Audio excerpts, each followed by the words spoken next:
Welcome back to my YouTube channel. ഇന്നത്തെ വീഡിയോയിൽ 9ാം ക്ലാസ്സിലെ സോഷ്യൽ സയൻസ് 7ാമത്തെ അധ്യായം ജനാധിപത്യത്തിൻ്റെ വ്യാപനം സ്ഥാപനങ്ങളിലൂടെ ഓൾറെഡി ഈ ചാപ്റ്ററിൻ്റെ ഫസ്റ്റ് പാർട്ട് അപ്ലോഡ് ചെയ്തിട്ടുണ്ട്. അത് കാണാത്തവർ അത് കണ്ടിട്ട് ഈ വീഡിയോ കാണാം.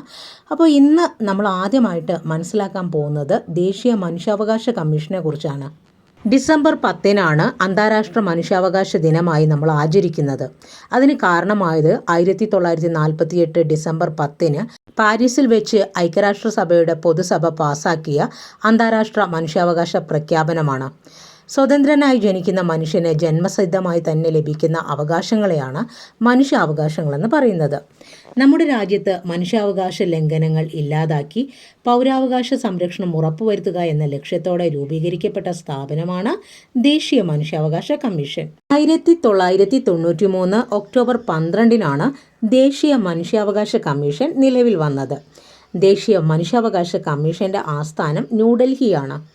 ചെയർമാൻ ഉൾപ്പെടെ 6 അംഗങ്ങളാണ് ദേശീയ മനുഷ്യാവകാശ കമ്മീഷനിൽ ഉള്ളത്.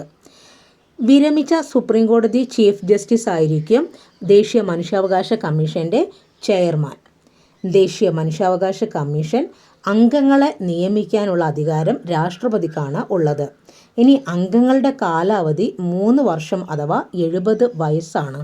നമ്മുടെ ഇന്ത്യയിലെ ആദ്യത്തെ ദേശീയ മനുഷ്യാവകാശ കമ്മീഷൻ ചെയർമാൻ രംഗനാഥ് മിശ്രയാണ്. ഇപ്പോൾ നിലവിലുള്ളത് ജസ്റ്റിസ് വി രാമസുബ്രഹ്മണ്യനാണ്. അടുത്തതായി ഈ പാഠഭാഗത്ത് നമുക്ക് പഠിക്കാനുള്ള വളരെ ഇമ്പോർട്ടൻ്റ് ആയിട്ടുള്ളൊരു കാര്യമാണ് മനുഷ്യാവകാശ സംരക്ഷണ നിയമം. മനുഷ്യാവകാശ സംരക്ഷണ നിയമം നിലവിൽ വന്നത് 1993 മനുഷ്യാവകാശ സംരക്ഷണത്തിനും അനുബന്ധ കാര്യങ്ങൾക്കും ദേശീയ സംസ്ഥാന തലങ്ങളിൽ മനുഷ്യാവകാശ കമ്മീഷനുകളും കോടതികളും സ്ഥാപിക്കാൻ നിർദ്ദേശിച്ചുകൊണ്ട് നിലവിൽ വന്ന നിയമമാണ് 1993 മനുഷ്യാവകാശ സംരക്ഷണ നിയമം. 1993 സെപ്റ്റംബർ 28 ഈ നിയമം പ്രാബല്യത്തിൽ വന്നത്. മനുഷ്യാവകാശ കോടതി സ്ഥാപിക്കുക, ദേശീയ ന്യൂനപക്ഷ കമ്മീഷൻ, ദേശീയ പട്ടികജാതി കമ്മീഷൻ, ദേശീയ വനിതാ കമ്മീഷൻ, സംസ്ഥാന മനുഷ്യാവകാശ കമ്മീഷന് തുടങ്ങിയ കാര്യങ്ങളെല്ലാം ഈ ഒരു നിയമത്തിനകത്ത് നിർവചിച്ചിട്ടുണ്ട്. 1993 മനുഷ്യാവകാശ നിയമത്തിൽ പ്രതിപാദിക്കുന്ന മറ്റ് പ്രധാനപ്പെട്ട കാര്യങ്ങളാണ് ദേശീയ മനുഷ്യാവകാശ കമ്മീഷന്റെ രൂപീകരണം, ചെയർപേഴ്സൺ ഉൾപ്പെടെ അംഗങ്ങളുടെ നിയമനം, അംഗങ്ങളെ നീക്കം ചെയ്യൽ, അംഗങ്ങളുടെ കാലാവധി നിശ്ചയിക്കൽ, കമ്മീഷന്റെ പ്രവർത്തനങ്ങൾ, കമ്മീഷന്റെ അന്വേഷണ നടപടിക്രമം, റിപ്പോർട്ട് സമർപ്പിക്കൽ, സംസ്ഥാന മനുഷ്യാവകാശ കമ്മീഷൻ രൂപീകരണം, പ്രവർത്തന അന്വേഷണ നടപടിക്രമങ്ങൾ നടപ്പിലാക്കുക. ഈ കാര്യങ്ങളെല്ലാം 1993 മനുഷ്യാവകാശ സംരക്ഷണ നിയമത്തിൽ പ്രതിപാദിക്കുന്ന കാര്യങ്ങളാണ്. അടുത്തത് എന്താണ് മനുഷ്യാവകാശങ്ങൾ? ജീവനും സ്വത്തിനും തുല്യ പരിഗണനയ്ക്കും അന്തസ്സിനും വേണ്ടി ഭരണഘടന ഉറപ്പാക്കിയിട്ടുള്ളതോ ഇന്ത്യ അംഗീകരിച്ച അന്തർദേശീയ ഉടമ്പടികൾ പ്രകാരം നടപ്പിൽ വരുത്താവുന്നതോ ആയ അവകാശങ്ങളാണ് മനുഷ്യാവകാശങ്ങൾ. നമ്മുടെ കോൺസ്റ്റിറ്റ്യൂഷന് ഓരോ വ്യക്തികൾക്കും ഫണ്ടമെൻ്റൽ റൈറ്റ്സ് ആയിട്ട് പ്രൊവൈഡ് ചെയ്തിരിക്കുന്നത് 6 അവകാശങ്ങളാണ്. തുടക്കത്തിൽ 7 ഉണ്ടായിരുന്നു, പക്ഷേ നിലവിലത് 6 ഉള്ളത്. അപ്പോൾ ആ ഒരു അവകാശത്തിന് മേൽ ഒരു വ്യക്തിക്ക് എന്തെങ്കിലും ലംഘനം സംഭവിക്കുകയാണെങ്കിൽ തീർച്ചയായിട്ടും നമുക്ക് മനുഷ്യാവകാശ കമ്മീഷനെ സമീപിക്കാവുന്നതാണ്. അടുത്തതായി നമുക്കിവിടെ ദേശീയ മനുഷ്യാവകാശ കമ്മീഷൻ്റെ ചുമതലകൾ പഠിക്കാനുണ്ട്. മനുഷ്യാവകാശ ലംഘനം സംബന്ധിച്ച പരാതികളിൽ അന്വേഷണം നടത്തുക, മനുഷ്യാവകാശ ലംഘനം സംബന്ധിച്ച കോടതി നടപടികളിൽ കക്ഷി ചേരുക, ജയിലുകൾ, പുനരധിവാസ കേന്ദ്രങ്ങൾ മുതലായവ സന്ദർശിച്ച് പരിഷ്കരണ നിർദ്ദേശങ്ങൾ സമർപ്പിക്കുക, മനുഷ്യാവകാശ പരിരക്ഷാ സംവിധാനങ്ങളുടെ നിർവഹണവും ഫലപ്രാപ്തിയും വിലയിരുത്തി നിർദ്ദേശങ്ങൾ നൽകുക, മനുഷ്യാവകാശത്തെ സംബന്ധിച്ച അന്തർദേശീയ കരാറുകൾ, പ്രഖ്യാപനങ്ങൾ തുടങ്ങിയവ വിശകലനം ചെയ്ത് നടപടികൾ സ്വീകരിക്കുക, നിയമപാലകർ ഉൾപ്പെടെ പൊതുസേവകരുടെ ഭാഗത്തു നിന്നുണ്ടാകുന്ന മനുഷ്യാവകാശ ലംഘനങ്ങളും ഇവ തടയുന്നതിൽ വരുത്തുന്ന വീഴ്ചകളും പരിശോധിച്ച് നടപടികൾ സ്വീകരിക്കുക തുടങ്ങിയവ ദേശീയ മനുഷ്യാവകാശ കമ്മീഷന്റെ പ്രധാന ചുമതലകളാണ്. അടുത്തതായി നമുക്ക് പഠിക്കാനുള്ളത് സംസ്ഥാന മനുഷ്യാവകാശ കമ്മീഷനെ കുറിച്ചാണ്. Kerala state human rights commission നിലവിൽ വന്നത് 1998 ഡിസംബർ 11 1998 ഡിസംബർ 11. നമ്മുടെ PSC പരീക്ഷകളിൽ മനുഷ്യാവകാശം പറയുന്ന ആ ഒരു ടോപ്പിക്കിന് വളരെയധികം ഇമ്പോർട്ടൻസ് ഉണ്ട്. രംഗനാഥ് മിശ്ര എന്ന് പറയുന്ന ചെയർമാനെ കുറിച്ച് ചോദിക്കാത്ത പരീക്ഷ പേപ്പറുകൾ കുറവാണ്. അപ്പം അതുകൊണ്ട് തന്നെ ഡീറ്റെയിൽ ആയിട്ട് ഈ ഭാഗങ്ങളൊക്കെ പഠിക്കാം. സംസ്ഥാന മനുഷ്യാവകാശ കമ്മീഷനിൽ ഉൾപ്പെടുന്ന അംഗങ്ങൾ 3 ആളാണ്. അതിനകത്ത് ചെയർപേഴ്സണും ഉൾപ്പെടും. വിരമിച്ച ഹൈക്കോടതി ചീഫ് ജസ്റ്റിസോ അല്ലെങ്കിൽ ജഡ്ജിയോ ആയിരിക്കും സംസ്ഥാന മനുഷ്യാവകാശ കമ്മീഷൻ്റെ ചെയർപേഴ്സൺ. ഗവർണറാണ് സംസ്ഥാന മനുഷ്യാവകാശ കമ്മീഷനിലേക്ക് അംഗങ്ങളെ നിയമിക്കുന്നത്. അന്തർദേശീയ തലത്തിൽ മനുഷ്യാവകാശ ലംഘനങ്ങൾക്കെതിരെ പ്രവർത്തിക്കുന്ന സന്നദ്ധ സംഘടന ചോദിച്ചാൽ അത് ആംനസ്റ്റി ഇന്റർനാഷണൽ ആണ്.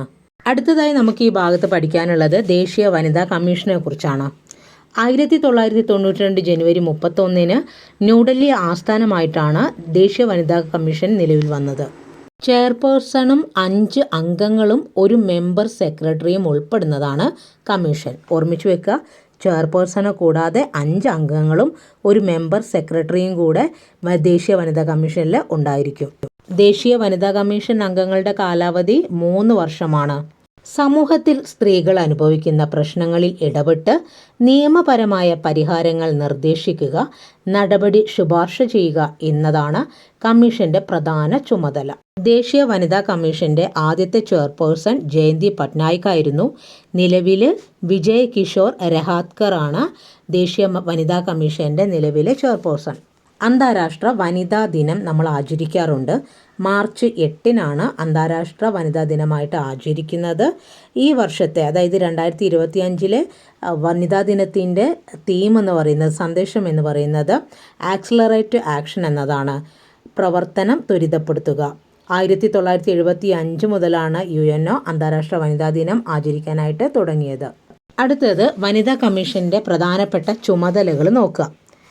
സ്ത്രീകളുടെ അവകാശങ്ങൾ സംരക്ഷിക്കുന്നതിനുള്ള നിയമനിർമ്മാണങ്ങൾക്ക് നിർദ്ദേശം സമർപ്പിക്കുക, ലിംഗനീതി ഉറപ്പുവരുത്തുന്നതുമായി ബന്ധപ്പെട്ട പ്രവർത്തനങ്ങളിൽ പങ്കാളികളാവുക, സ്ത്രീകൾ നേരിടുന്ന അസമത്വങ്ങളും വിവേചനങ്ങളും ഇല്ലാതാക്കുന്നതിനുള്ള നിർദ്ദേശങ്ങൾ നൽകുക, സ്ത്രീകൾ നേരിടുന്ന പ്രശ്നങ്ങളിൽ ഇടപഴകുകയും പ്രശ്നപരിഹാരങ്ങൾ നിർദ്ദേശിക്കുകയും ചെയ്യുക, സ്ത്രീകളെ ബാധിക്കുന്ന വിഷയങ്ങളിൽ നയരൂപീകരണം, സർക്കാരിനോടൊപ്പം നിന്നിട്ട് നയരൂപീകരണം നടത്തുക, അല്ലെങ്കിൽ അതിനുവേണ്ട നിർദ്ദേശങ്ങൾ കൊടുക്കുക.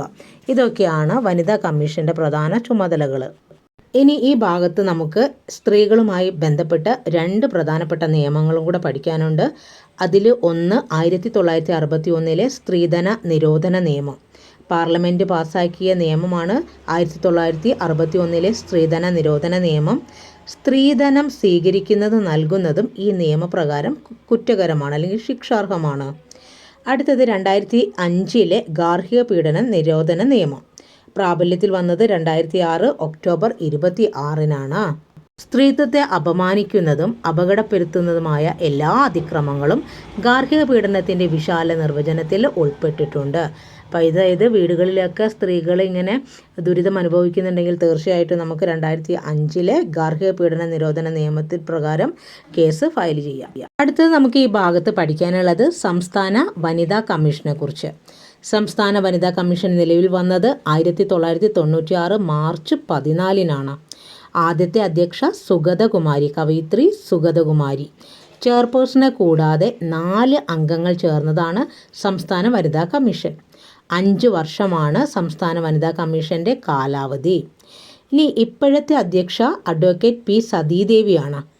1990 കേരള വനിതാ കമ്മീഷൻ നിയമത്തിലെ 5-ാം വകുപ്പ് പ്രകാരമാണ് കേരള വുമൺ കമ്മീഷൻ അഥവാ കേരള വനിതാ കമ്മീഷൻ നിലവിൽ വന്നത്. അടുത്തതായി നമുക്ക് പഠിക്കാനുള്ളത് ദേശീയ ന്യൂനപക്ഷ കമ്മീഷൻ. 1993 മെയ് 17 ദേശീയ ന്യൂനപക്ഷ കമ്മീഷൻ നിലവിൽ വന്നത്. ചെയർപേഴ്സൺ, വൈസ് ചെയർപേഴ്സൺ കൂടാതെ 5 അംഗങ്ങളുമാണ് ഇതിലുണ്ടാവുക. കേന്ദ്ര ഗവൺമെൻറ്റാണ് ദേശീയ ന്യൂനപക്ഷ കമ്മീഷനിലേക്ക് അംഗങ്ങളെ നാമനിർദ്ദേശം ചെയ്യുന്നത്. നിലവിൽ ദേശീയ ന്യൂനപക്ഷ കമ്മീഷൻ്റെ ചെയർപേഴ്സൺ ഇക്ബാൽ സിംഗ് ലാൽപുരയാണ്. ആദ്യത്തേത് സർദാർ അലിഖാൻ ആയിരുന്നു.